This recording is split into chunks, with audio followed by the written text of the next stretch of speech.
मामाच्या गावाजवळ पांझरा नदी आहे आणि आज पांझरा नदीचे छान असे ताजे ताजे मासे आमच्याकडे आलेले आहेत आणि म्हणूनच मी आज बेत केला की चला आज स्पायसी फिश करी बनवूया।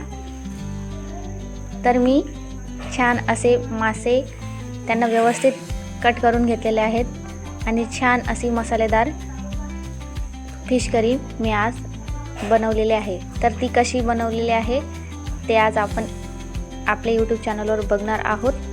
तर चला सुरुवात करूया। सुरुवातीला मी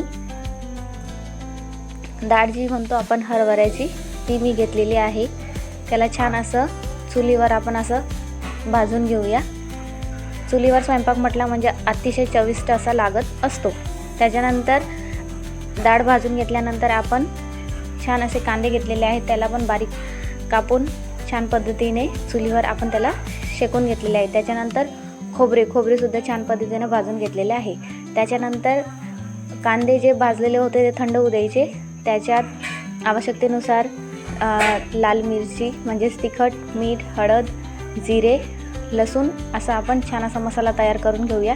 त्याच्यामध्ये धने पावडर, नंतर गरम मसाला आणि फिश करी मसाला आपण त्याच्यामध्ये टाकलेला आहे। त्याच्यानंतर छान असं चुलीवरती आपण एक कढई ठेवलेली आहे तापवण्यासाठी। त्याच्यामध्ये तेल टाकले। तेल गरम झाल्यानंतर त्याच्यात आपण तेजपत्ता टाकला आणि त्याच्यानंतर जे आपण वाटून घेतलेलं होतं मसाल्यांचं ते टाकलेलं आहे आणि थोडंसं पाणी टाकलेलं आहे।